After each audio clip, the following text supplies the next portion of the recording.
I looked up some character art during the break here before part two, and this one seemed to work. Right, she's this city dweller.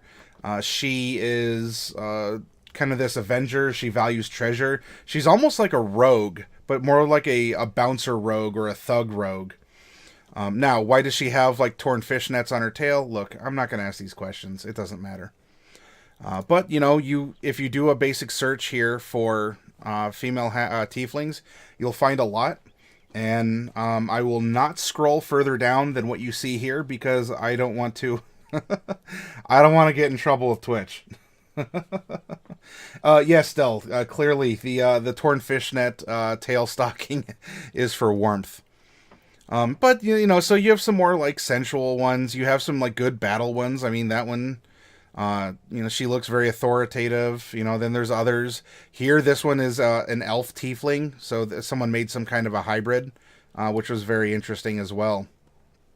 Whoops, you saw nothing. This is art, and we're talking about storytelling. This is for artistic value.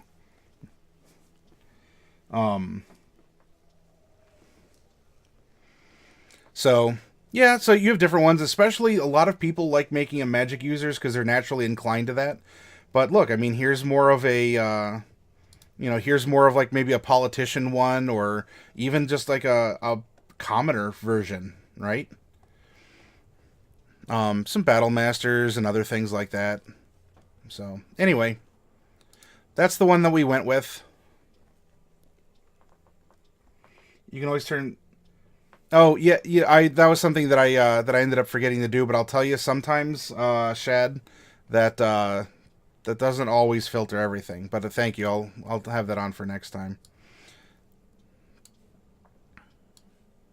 Anyway, yeah, that wasn't my intention to have any character art things happen. Okay, we're gonna reset. Boom. We're gonna collapse this back up, starting at background. And dun, dun, dun, dun, our random character generator resurrects one more time.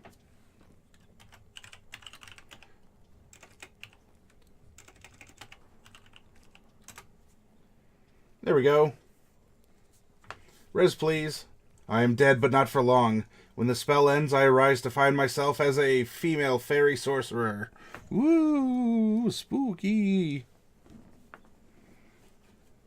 That would cause some havoc, wouldn't it?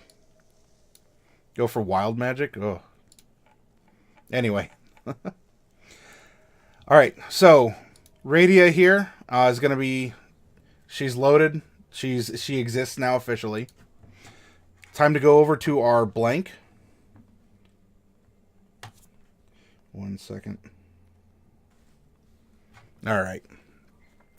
Same thing as always. Boom. 1d100 for the gender and or multiclass of the character.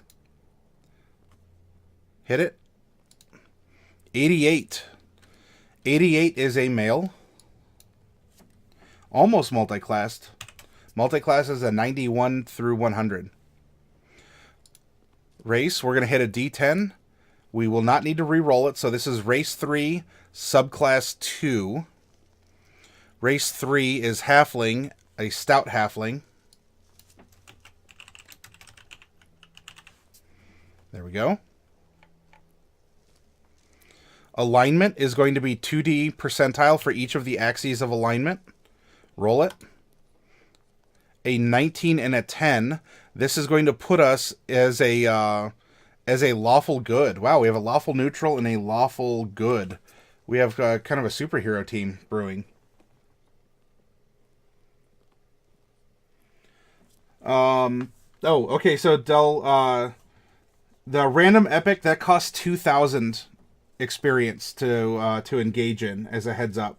The costs in the global cooldown timers, they're all below as part of the description in that segment of the channel. I did that for all of the commands. Yep, the epic is high risk, high reward. And you will win more often than not in the planes, and every tier decreases the odds of winning a little bit, and it will increase the amount of experience you win if you do win.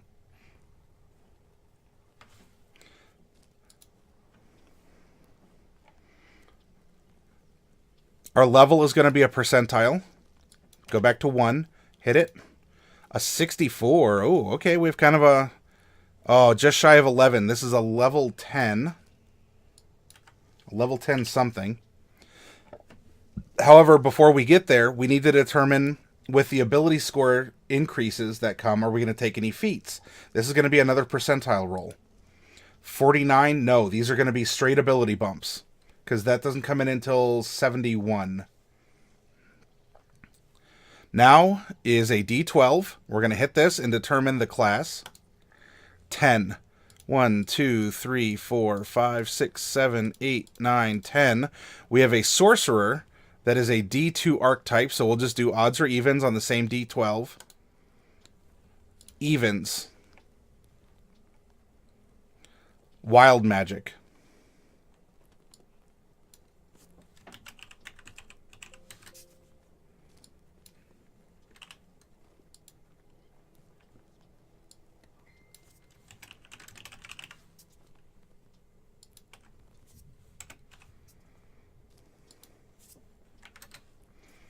There we go. This will be very interesting. Background. We're going to make a D13 and roll it. This is going to be background number 4. 1, 2, 3, 4. Entertainer or gladiator. So we can keep gladiator in mind. And there's a particular type of entertainer that this person might be. We will come back to this because this 10, where it says that we get 1d3 things that we can do, this is going to make us proficient in some different performances. And I think we should flesh out the character and determine, are we going pure actor, singer, instrument player, or a showman, like like a professional wrestler or a stage fighter, that kind of a thing. Del, so with your experience points, if you wanted, you could try taking a trip into the Underdark. That would cost 1,000. Otherwise, what I'd suggest that you and anyone else out there watching does, start on the low level biomes, right? Do the plains and the forest and the dungeon and the tombs. Those are relatively good chances of winning, and you can sort of farm up experience from those to build up until you want to try an encounter in the Underdark, or until you want to try an encounter of epic level. The UG values mean the user cooldown and the global cooldown. In other words, with these random encounters, the user set to 300. So you, Del, have a 5-minute cooldown between times that you can use that ability. That specific one, not all randoms. However, no one else can use it until a minute passes. And this way it kind of spaces out and everyone can take turns. Pardon me.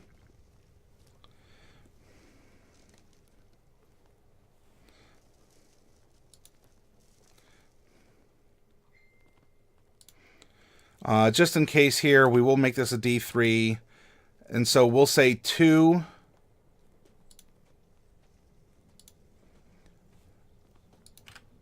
We'll get 2 abilities or something off of there when we get down to that point.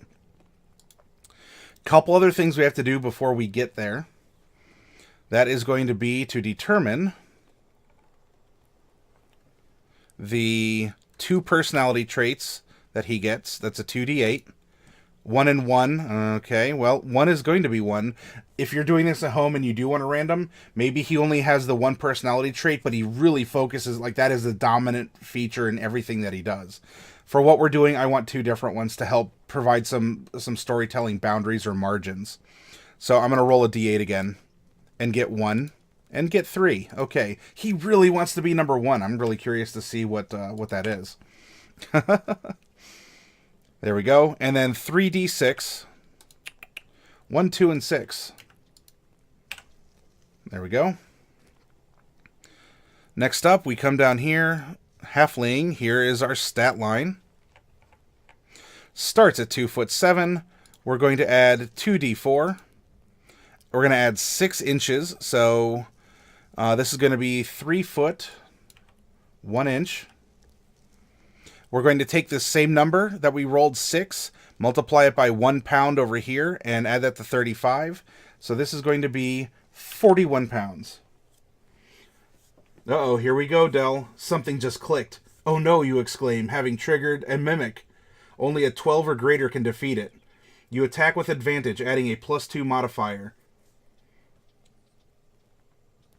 Hey, okay, you roll at advantage. You got a 19 plus 2 is 21. You have defeated the mimic, and this means that you're going to earn 350 experience points, Del.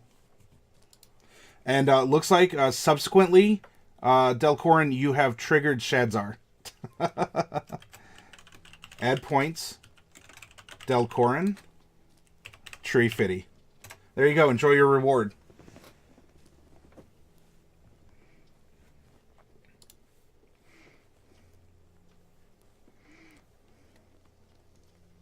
Now we're going to roll percentile and find out how old this character is. Let's roll it. 10. Oh, okay. Well, not quite a child prodigy, but we do have a young adult.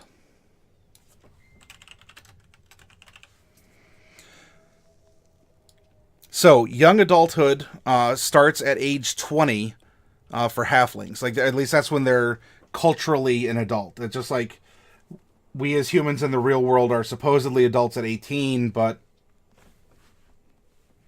you know, supposedly.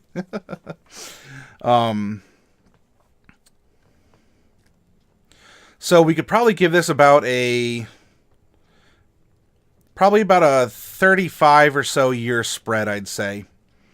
Maybe a 50.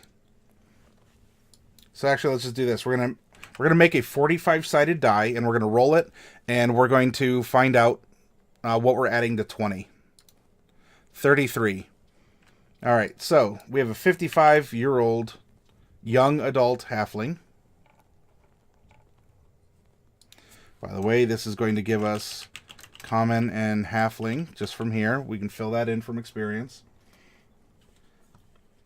Everyone needs to remember that Shadzar is a mimic. This will be on the test.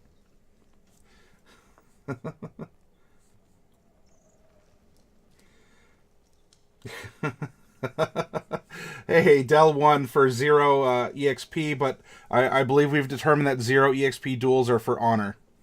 Lucky you, I just finished eating some broccoli.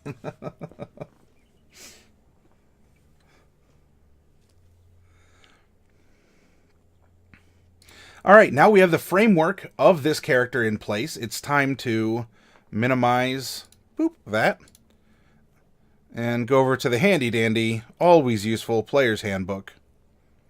Acolyte, Charlatan, Criminal, these are, here we go, these are in order of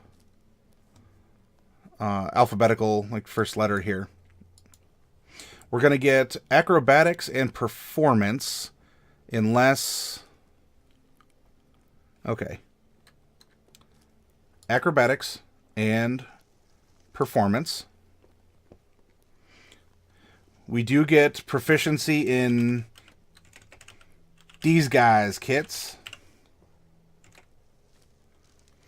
And we're going to put in instrument of some kind. Now, if we go gladiator, for whatever reason, that can end up being some, like, weird weapon, like a whip or a net or, I don't know, a 5-sided trident or some weird, like, showy show style. I'm eating leftover Papa John's with garlic butter, so it's all good. Oh, Shad, you don't like Papa John's? Del, this is a serious question. Do you eat the banana pepper that they include? Because you should eat the banana pepper that they include, too.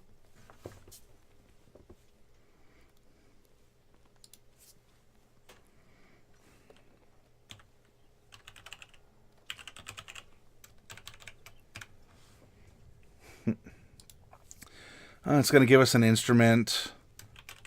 Favor of an admirer.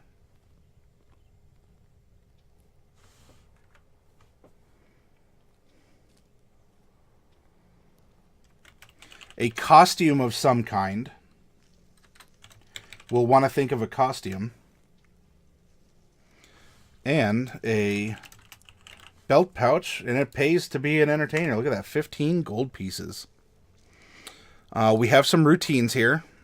1 to 3. And let's just roll them. 2d10.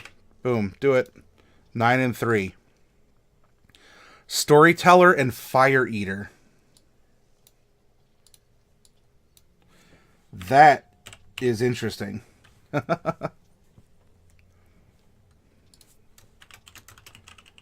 popular demand. This means that you might be recognized in cities you've performed in, and it looks like we might have another urban character. So this could be interesting. Usually in an inn or tavern, but possibly with a circus, at a theater, or even a noble's court. At such a place, you receive free lodging and food of a modest or comfortable standard, depending on the quality of the establishment, as long as you perform each night. In addition, your performance makes you something of a local figure. Yay! On a very rare occasion, you will. On rare occasion, I'll squeeze the pepper juice on the pizza. Okay, good life hack. But most of the time, I throw it out or ask them to toss in another garlic sauce and keep the pepper. I mean, toss in another garlic sauce and tell them to keep the pepper. Yeah. Personality traits. Well, we rolled 1 3 times. What is this one? I know a story relevant to almost every situation. He must have a lot of stories. And trait number 3. I'm a hopeless romantic. Always searching for that special someone. Oh my. Good thing Sorcerer casts off Charisma, right?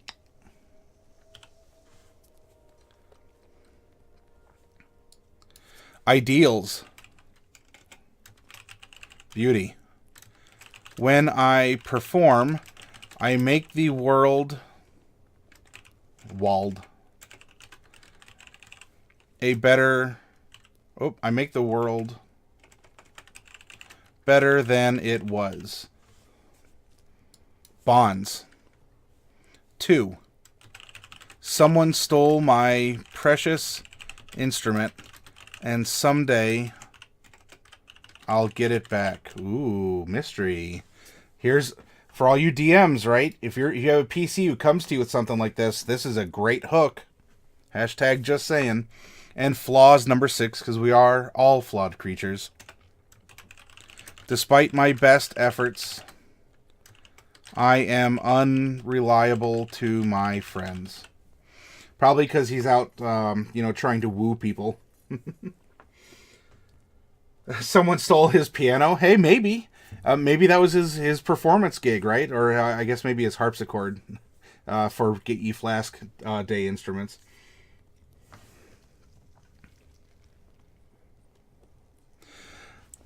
So, now do we make him an entertainer or a gladiator? A gladiator is as much an entertainer as any minstrel or circus performer, trained to make the arts of combat into a spectacle the crowd can enjoy. This kind of flashy combat is your entertainer routine, though you might also have some skills as a tumbler or actor. Using your by popular demand feature, you can find a place to perform in any place that features combat for entertainment. You can replace the musical instrument in your equipment package with an inexpensive but unusual weapon such as a trident or net. I don't know. I kind of like him as a regular entertainer, and especially if he's a storyteller and fire breather. For being a sorcerer, I think that works out really well. Now, just imagine if we rolled him as a dragonborn, right? What would he do?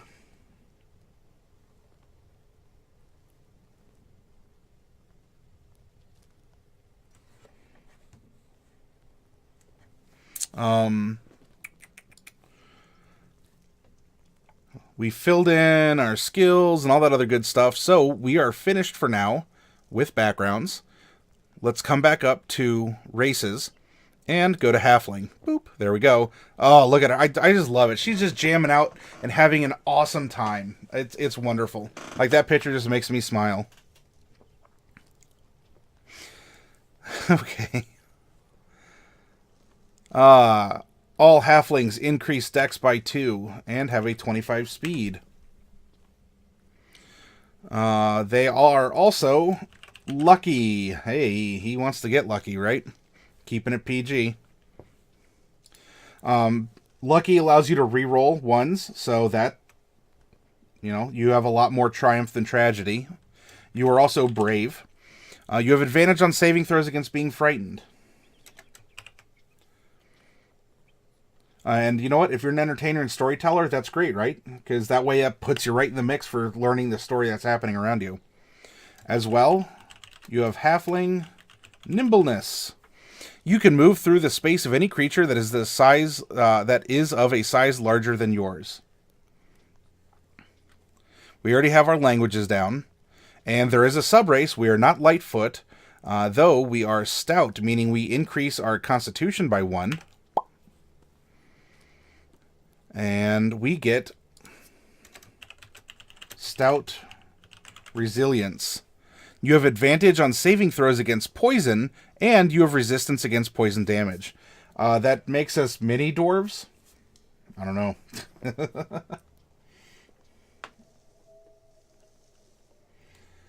Dell is supplying a very interesting instrument for bards here.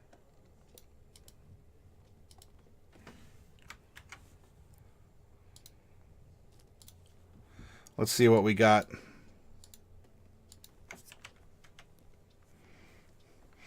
Your favorite instrument is piano?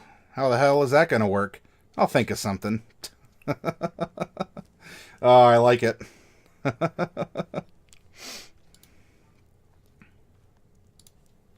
I like it. An entrenched storyteller.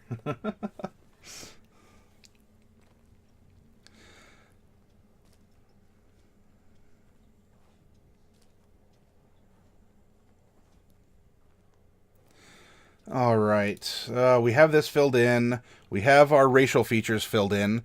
So it's time to collapse this, classes, and jump to Sorcerer. We have a fairly high level one, too. This is going to be fun. Level 10, so we're looking at this line here. Our proficiency is going to be a +4. Let's fill that in while we're here.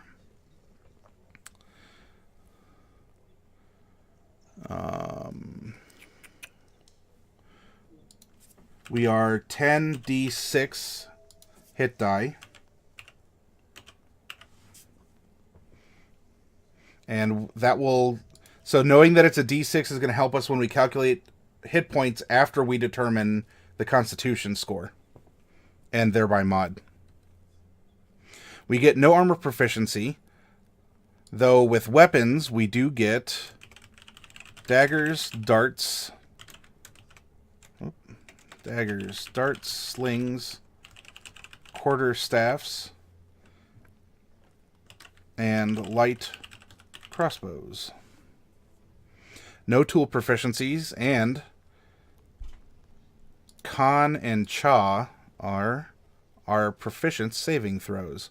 Then we get to choose 2 from Arcana, Deception, Insight, Intimidation, Persuasion, and Religion. He's an entertainer. We're definitely going to make him a face, right? He's lawful good. He is a hopeless romantic. I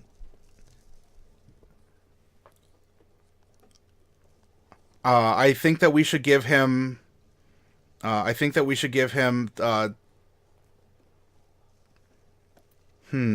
persuasion for sure. But what does Dell say? Yep, attached a piano to a cart and hit the road. I'll play some Mozart to inspire the party. Haven't figured out dungeon usage yet. Well, you can hide behind it when something comes by to get you. Here, we'll see if a piano helps in this situation. Random dungeon. Something just clicked. Oh no, you exclaim, having triggered a falling rock. Only a 13 or greater can defeat it. So, I don't know if a piano can help us out here. We're attacking normally, so that's a 1d20. Stops on a 7, +2, that's only 9. Oh, boy. Okay.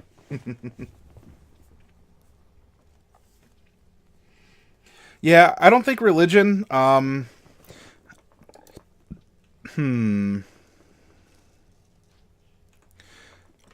would dare say history. And as if you're coming to me as a PC and saying, "Hey, could I take history instead?" I would be open to that if he's a storyteller, right? Because he wants to learn all these stories from history.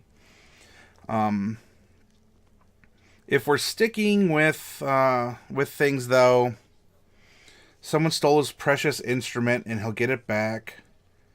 Um,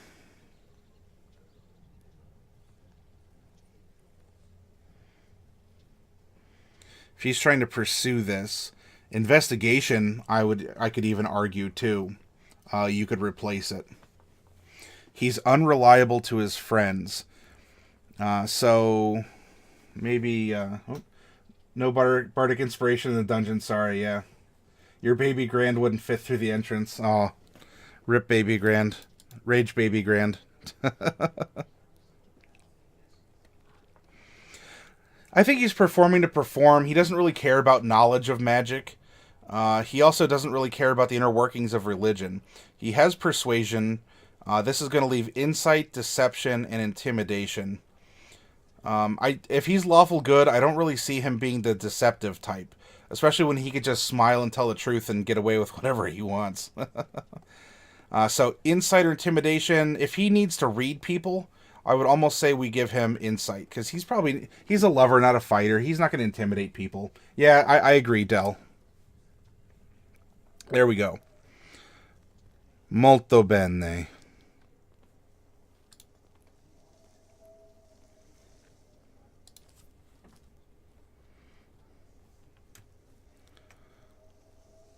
A light crossbow and 20 bolts or any simple weapon, a component pouch or an arcane focus. We could probably do something like make his instrument his focus.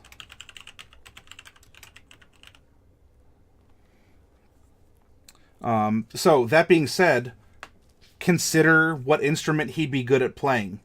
Obviously, he has one that was stolen. He's either using a backup or he's using, I don't know, a secondary one or something. But I think it would be fun to have his instrument be his focus. And so he's not a bard, but he can be kind of a musical sorcerer. I was thinking rig the instrument to be a dart flinger. You mean like give him something like a flute and have it be a blowgun?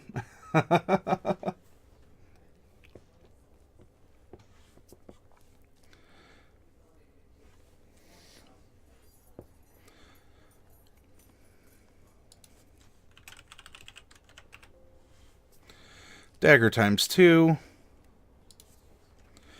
He goes around.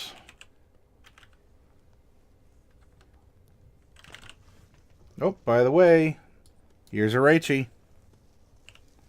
Hi. Oh. And by that I mean here's a tabaxi. Del, apparently this was your fate. You turned into a cat butt.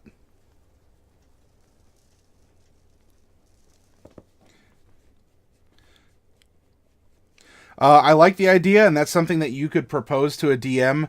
In this case, though, especially because we're not rolling feats, he'd have to have training in a blowgun, and I like the idea, and it's good to bookmark for a future time. Though I don't think we'll do that for this character, at least not right now.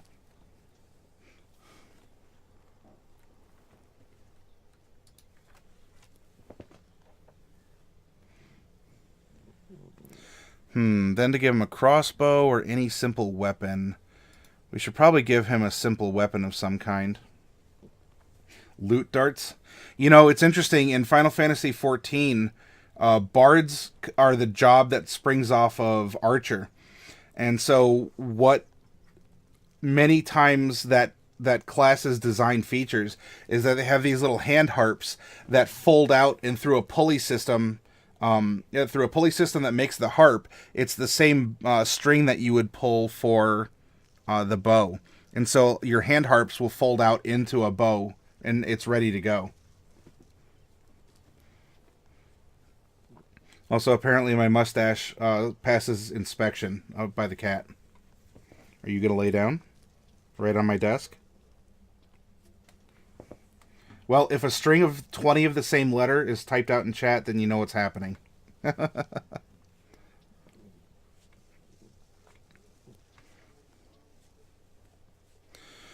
An event in your life, or in the life of a past parent or ancestor, left an indelible mark on you, infusing you with arcane magic. This font of magic, whatever its origin, fuels your spells. So, that will mean that we sort of wake up and have mutant powers. That takes care of the mechanic issue I was wondering about. Spell slots, yeah, we'll come back to that.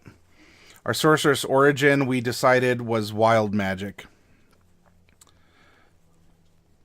We will come back to some of this stuff. We have...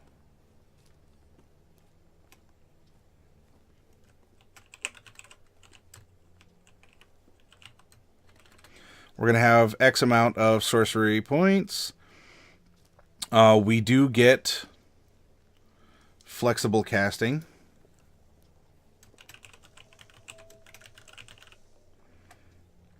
Right? We get less spells than a wizard, but we can do more with those spells.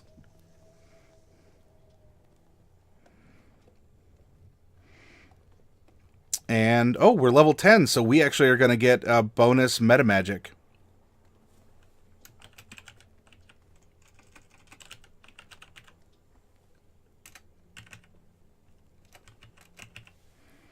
There we go.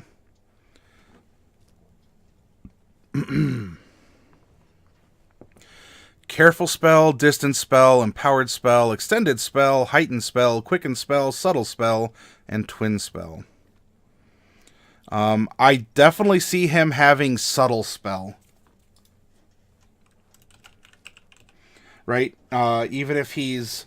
it's not that it makes it so he doesn't have to do that, but it could also be something like a ventriloquism, or he could do his fire breathing, and while that doesn't have, while he's breathing fire that uses his mouth, he can cast a spell while he's making a distraction in that way.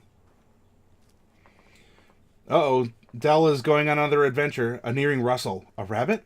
Jumping from the grass is a null pack. Only an 8 or greater can defeat it. You attack normally adding a +1 modifier. It's worth 100 experience if defeated. And you got it. So, Dell, we're going to add some points. There you go. Now remember, every type of... Oh, I guess you hear something.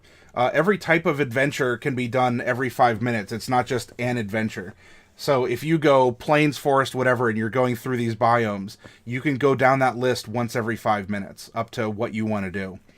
But, you know, that's your call. You can also do the fun stuff, draw from the deck of many things. You can have a res please. You can always battle. You can battle more often and duel more often than you can go on these adventures.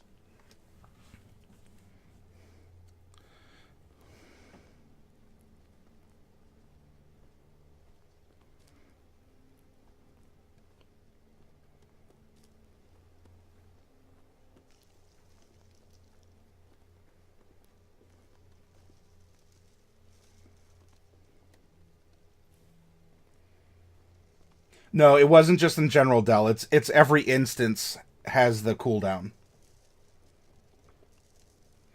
Oh, yep. You kicked in the door, and you're looking for some trouble there, Dell, and well, 'tis what it is.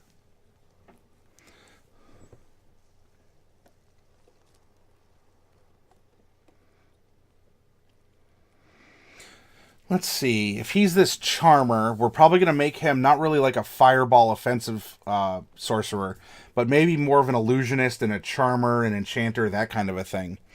With that being said, I think we can do something like... when you cast a spell that has a duration of 1 minute or longer, you can spend 1 sorcery point to double its duration to a maximum duration of 24 hours. Now, that could even be things like rituals.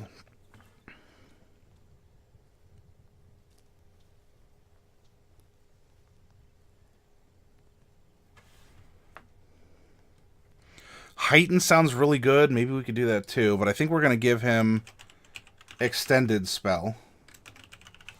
He has Subtle Spell, and he gets a third.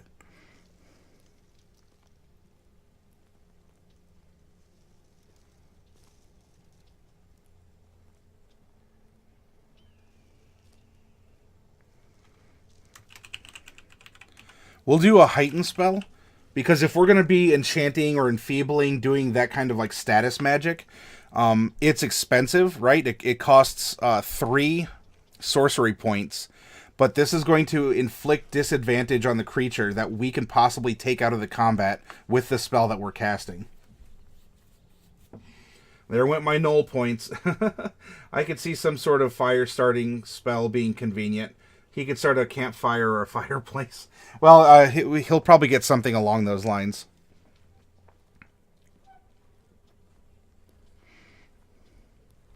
All right, we're not going to worry about Draconic Bloodline. We are going to worry about wild magic in more ways than one. Our archetype features that we're getting, we get Wild Magic Surge. Starting when you choose this origin, your spellcasting can unleash surges of untamed magic. Immediately after you cast a sorcerer spell of first level or higher, the DM can have you roll a d20. If you roll a 1, roll on the Wild Magic Surge table to create a random magical effect. And we'll probably do this a couple times to see how that affects his character once we've done everything else. Tides of Chouse.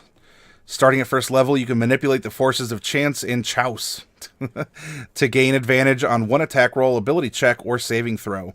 Once you do so, you must finish a long rest. That is especially good with Lucky. That's going to make us get extra lucky.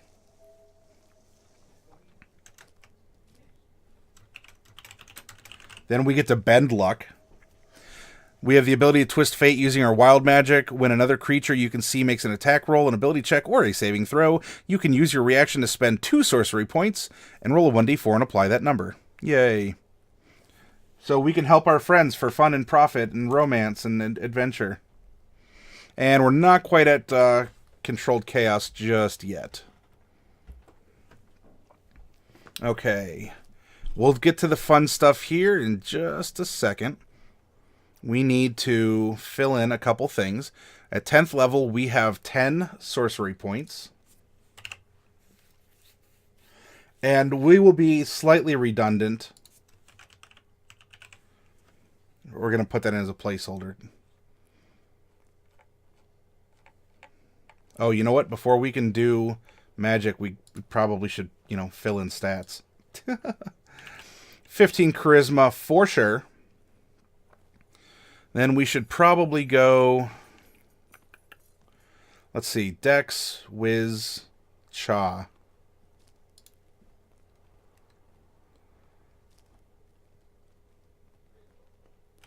$14, $13,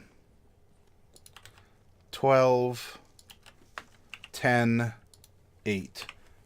That seems to make sense. Though, if any of you see this and you say, no, I think for whatever reason, flip-flop this, we can do that. I think for the type of character that we're storytelling, we're creating this backstory about, this is going to work out really well. This is going to bump Con to 14 and Dex to 14. Meaning that he can get out of the way of things thrown at him by jealous lovers. Fire impresses and entertains almost anyone. Prestidigitation, that's the word I was thinking of. Yeah, we can work that.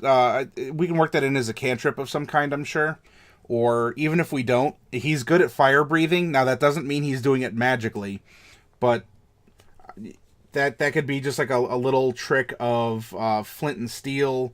You put like the liquor or the substance in your mouth and you blow it and you go to make the spark. You can get a tinderbox that is matches. Prestidigitation can work too, right? You put a little flame on your pinky and you go like that. Hey. Whatever will make for an entertaining sorcerer. An enchanting sorcerer. A very charming sorcerer. -1. 2, 2, 0, 2, and 2. He's fairly average right now, and we're going to give him some stat bumps. We're going to get 2 at so 4 at 4 and at 8.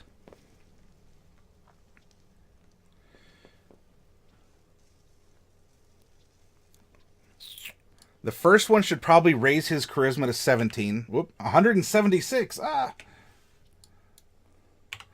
And then the second one we can probably use to bump his charisma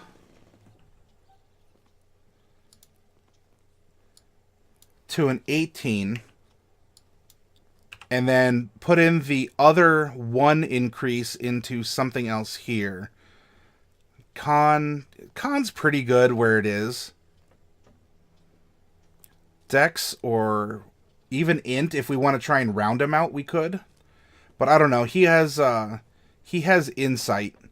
And some of the other wisdom, like being able to charm animals and whatnot, might be... Oh, that's charisma, I'm sorry. Insight is... or wisdom is animal handling. So you're not charming them, but you're able to get around them. It's probably increase wisdom to 15. That seems to make some sense. Yeah, it was listed under spells, but it's a cantrip. Yep, that thaumaturgy is something kind of similar. And if... that's a lot of theatrical stuff, too. If he can get both, I think that'd be a wise idea for us to take it. All right, we've given him his ASIs, his ability score increases. Now it's time to fill in some nombres. Dex is 2. Con is 6. There we go. Charisma is 8. That's pretty good. Wisdom is 2, and int is 0. Acrobatics is Dex. 2 plus 4 is 6. What other Dex stuff? 2, 2, and there we go. Next up is animal handling, which is wisdom. That's going to be a 2, 6, 2, 2, 2.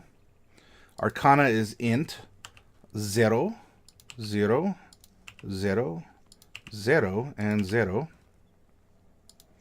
Athletics is a -1.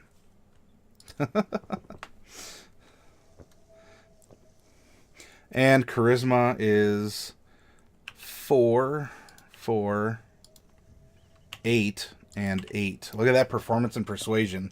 Oh, this little guy's going to make people swoon. Passive perception is going to be a 12. Now that we have these numbers, we can fill in the hit point maximum. You get 6. You get maximum at first level, so 6 plus 2 is 8. Plus the remaining 9 levels at a 2 is going to be an 18.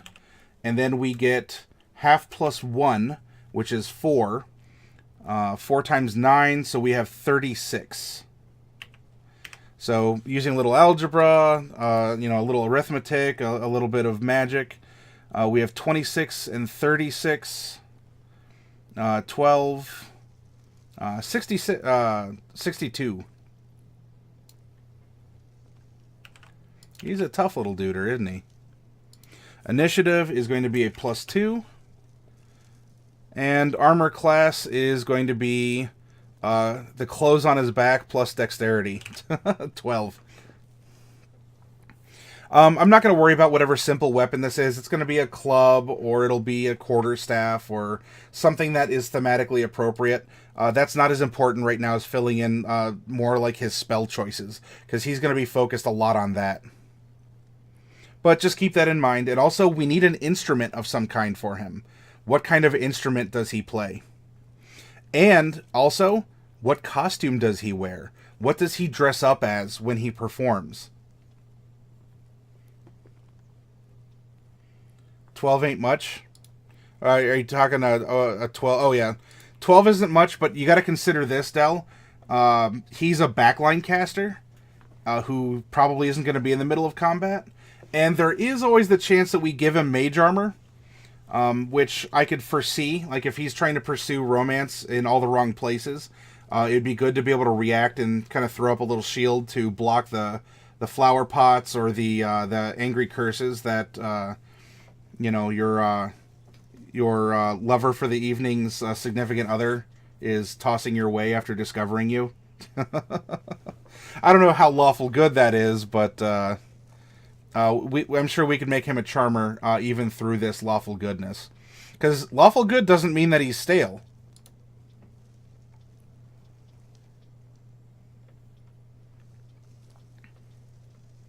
A flugelhorn.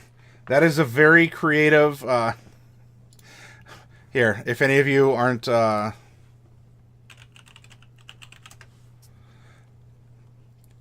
Hopefully I don't need safe search on for this one, jeez. The flugelhorn, also spelled flugelhorn, flugelhorn, or flugelhorn, from German winghorn or flankhorn, is a brass instrument pitched in B flat and resembles a trumpet, but is wider. It has a wider conical bore. The instrument known today as the flugelhorn is a descendant of the valved bugle, which had been developed from a valveless hunting horn known in 18th century Germany as a flugelhorn. The valved bugle provided Alphonse Sax, creator of the saxophone family, with the inspiration for his B-flat soprano, his contralto sax horns, on which the modern-day flugelhorn is modeled. I mean, you can think tuba, Del, but you got to remember, this is a halfling. I think a tuba would have the heavy quality. Trombone, so when he isn't in combat and someone screws up, he makes a bad joke, he can do the sad trombone. Yeah, the... Wah, wah, wah, wah.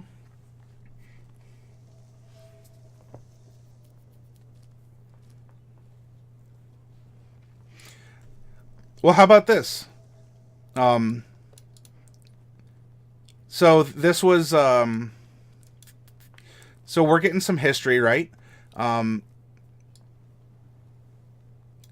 We have these sax horns. We have this valved bugle was the saxophone. Saxophones, right? You got the romance, you got the adventure. We could go with something like a flugelhorn because that kind of blends into it. But I think this is a good way that not only are we learning about the world around us, but we're incorporating this in. And then suddenly, we have a miniature, sexy sax man, which are very funny, and they're not safe for work. They're just maybe a little awkward if you're watching them at work, because it's a guy who shows up in random places wearing pants, suspenders, a mustache, and he just plays saxophone in random places. So you can explain that to your boss if you want. There's nothing like bad going on, but that's on you. I need an audio board. I was kind of thinking about that, looking at some kind of like a sound effect generator or a way that, I could like press a key and suddenly I would have a robot voice without me having to do a robot voice. Though I thought I kind of like doing robot voices and other voices, but I would like to have sound effects. So if something happens in chat with the different roleplay elements that we have, it's a little bit more involved. So, Shad, if you have some kind of a fun soundboard recommendation, you can post it up in chat or whisper it or do whatever, and I'll take a look at it and consider it.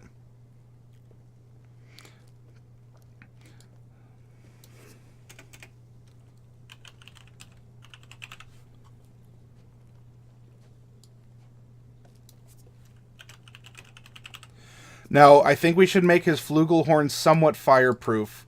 That way he can actually spit hot fire through it.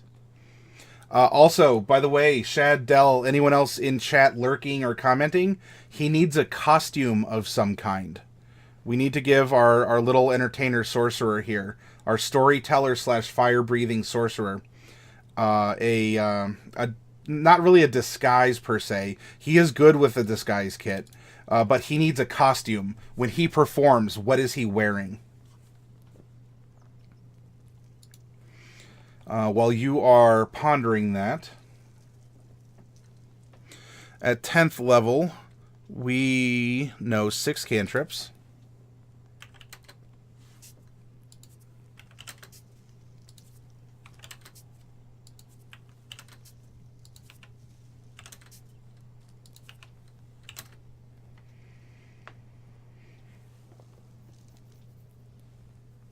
Stream elements should have... are you saying that they should have it as in they do and you're recommending that I look into that? Or are you just saying, Shad, that it would be nice if they did? Like, they should have it.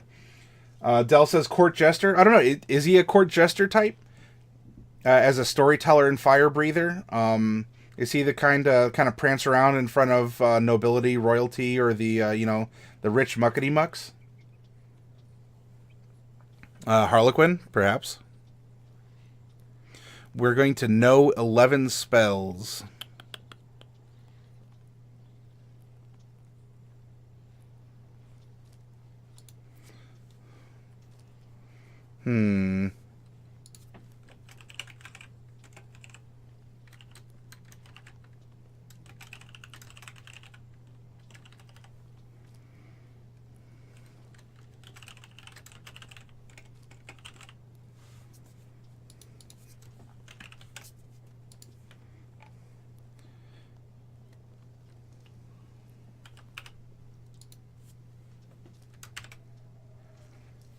Remember, your spell save DC is 8 plus proficiency plus the ability. And your spell attack bonus is going to be your ability modifier plus your proficiency. Original classic Harlequin outfit.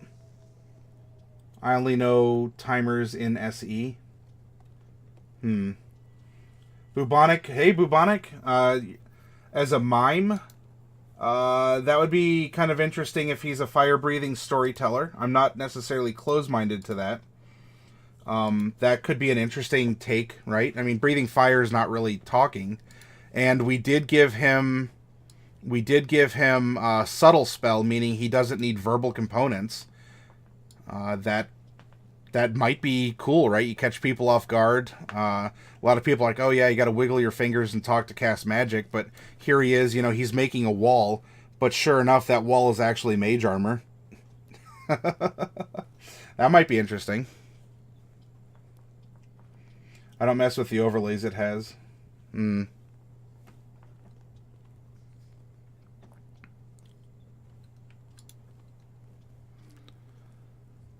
4, 3, 3, 3, 2. And we get 11 spells. Yay. Okay.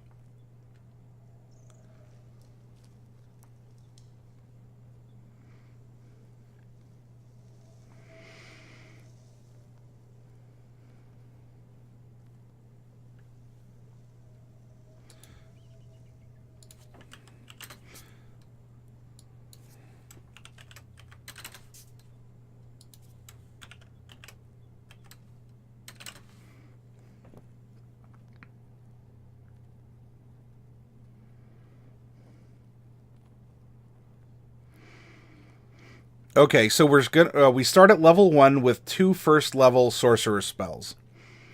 Then what we do is, as we level up, we go. This is showing us how many more spells we are going to know, and we can take it. So, for instance, between level 1 and 2, right, we go from knowing 2 spells to 1, but we can only know 3 first level spells. And so, if you label or weave your labels like this, you'll know where you got these spells from, and your DM, if he or she wanted to look at your page, will also know. So then we have, at level 3, we get another spell, but we can learn a second level one. So if we go level 3,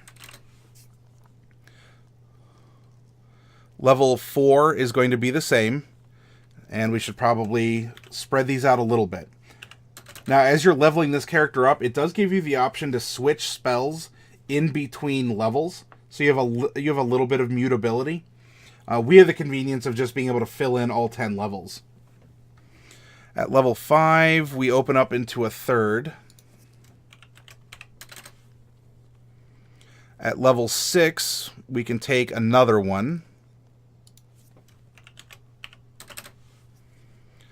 At level 7, we can take a fourth.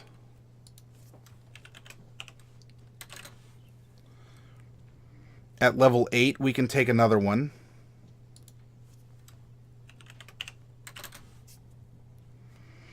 At level 9, we can go into a fifth.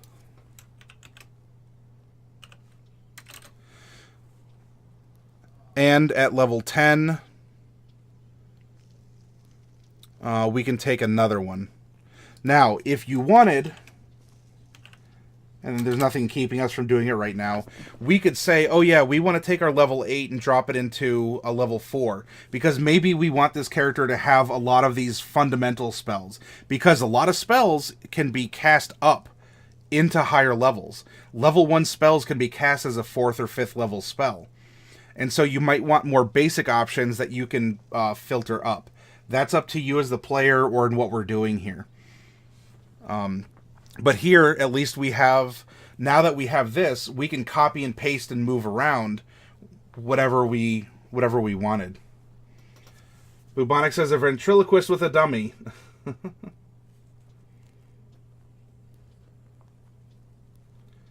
I don't mess with the overlays. I just do Streamlabs. I'm not sure what you're talking about. Like, I get you were saying that I should use an audio board, Shad, but I don't know. I maybe I'm not catching what you're getting at, Shadzar.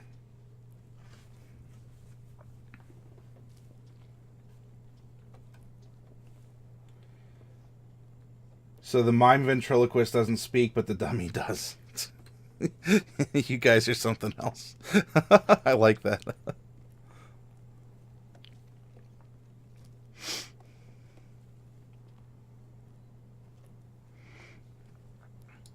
Collapse, and come down to the rules of magic. If you all had questions on any of the specific spells, let me know. Otherwise, I'm looking at the list and I'm picking things that sound thematic, or I might check on some to be able to ensure that we're using as meta magic to a good degree.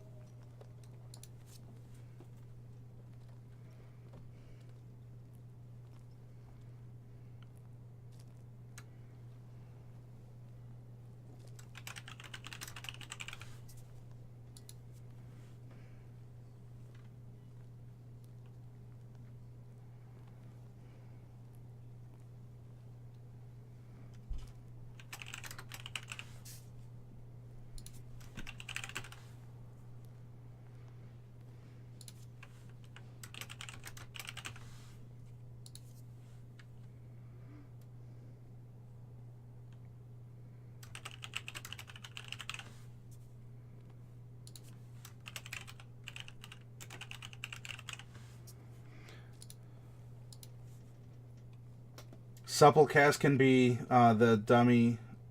Supplecast can be the dummy is casting the spell. I don't know. Supplecasting sounds a little bit. It sounds like you're using a lot of somatic components for supplecasting. I'll leave it at that. Sheds are, you just need a second monitor and I can write it in HTML if you have the audio clips for it. Wait. Oh, I have a second monitor. So I look this away, and that's the business end, and then I look this away, and this is my back end. I have slobs running right now over here, and my camera's over in front of my second monitor, which is why every once in a while, if I need to click on something over here, you might see me lean over a bit.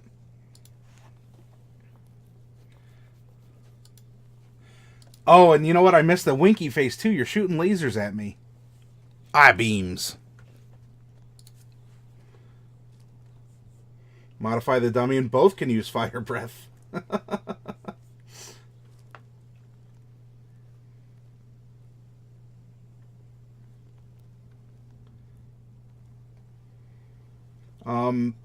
Okay, so Shad, I'll have to...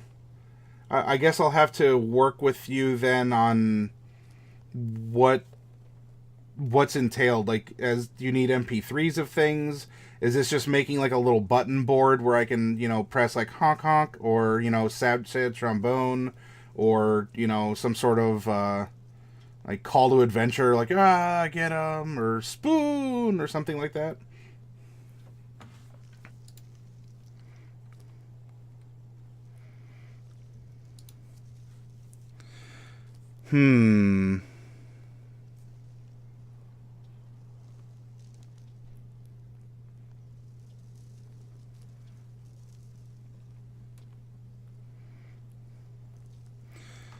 I think we can do first level spells. Charm person. Remember, we're making him a charmer, like kind of an illusionist, something along those lines.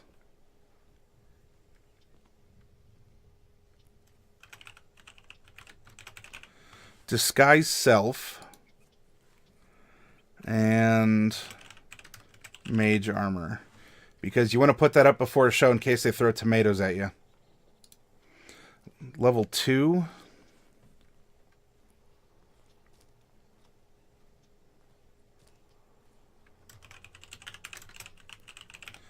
Detect thoughts.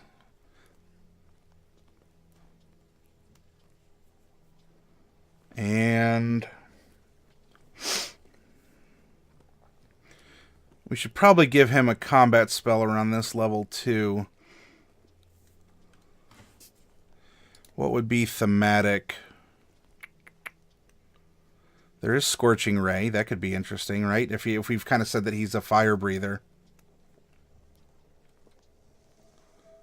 Gust of Wind could be interesting. Now let's go Scorching Ray. 3rd level.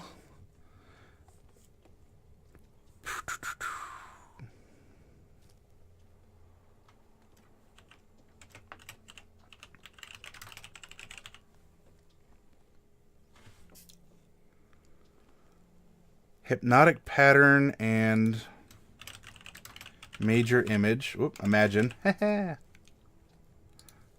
level.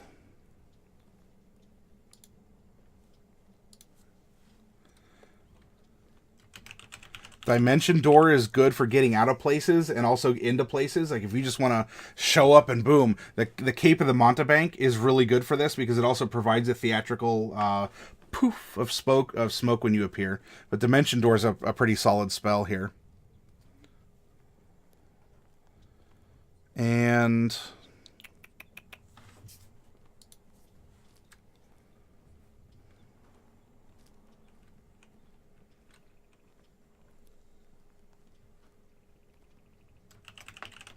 Polymorph. I can see him doing that. Turn into a squirrel, you know, get into someone's private chambers and wait. 5th level. Animate objects. That would be a cool one for him.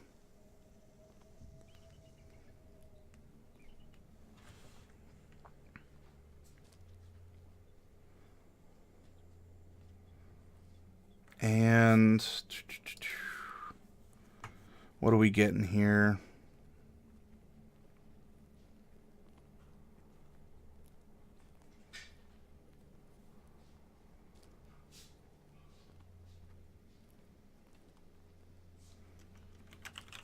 Cone of Cold. I think that could be thematic for what he wants to do. Dimension Door lets you bring one other person with you too. Yes, if you know, yeah, you go in and suddenly the she said, "Oh no, no, no! Of course I'm not married." And you're like, "Oh, good, because otherwise that'd be illegal, and I'm a lawful good character." And you're in the middle of your spaghetti dinner with her, obviously, and we're keeping this PG. And it turns out that she might have fibbed to you. Then that way you can just sort of detour out of there.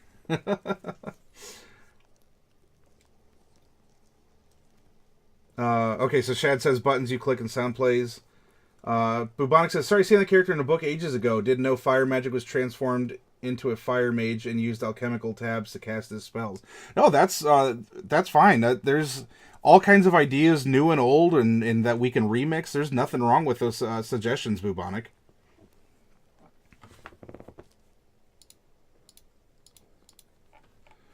I mean, he gets an instrument of some kind. We said a flugelhorn. That could be interesting, right? If the instrument / his arcane focus was his ventriloquist dummy.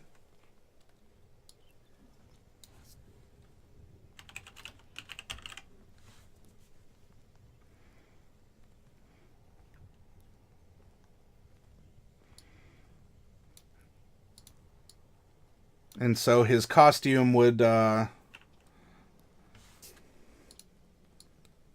if he's doing this, he's storytelling, fire breathing. I don't know. He'd look.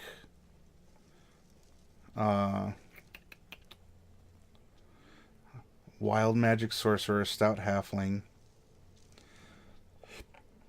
Probably like mock noble's clothes, and then he has this dummy that sort of like a peasant or something. I guess we could do. Or he does that whole, and this show is what we call the aristocrats. If you all know that joke, then more power to you. Okay, I think we have a cool character. Again, if we wanted to, we could say, I don't really see him using polymorph. Let's shove level 8 over to level 1 and take Fog Cloud for theatrics or something along those lines. But he has a lot of spells here that he can increase the duration of, and a lot of things that would be cool for when he's performing, he can use for subtle spell, both offensively, defensively, or for pure entertainment purposes. And then there's also, for heightened spell, that's the one that forces disadvantage on saves. And things like Polymorph or some of the other, like Cone of Cold or Detect Thoughts, that could make it so that they don't know that he's getting into their minds. So we have a sorcerer that he's pretty solid. I think he's good to go here. Yeah, we can give him a simple weapon of some kind. However, we do need to give him a name. And this is something that I do want you all to think about. And let me know what would be a good name. A performance name, maybe a real one, and so he's, X the blank and blank so-and-so. It could be, maybe he only goes by a show name and no one really knows his real name, but everyone knows him as the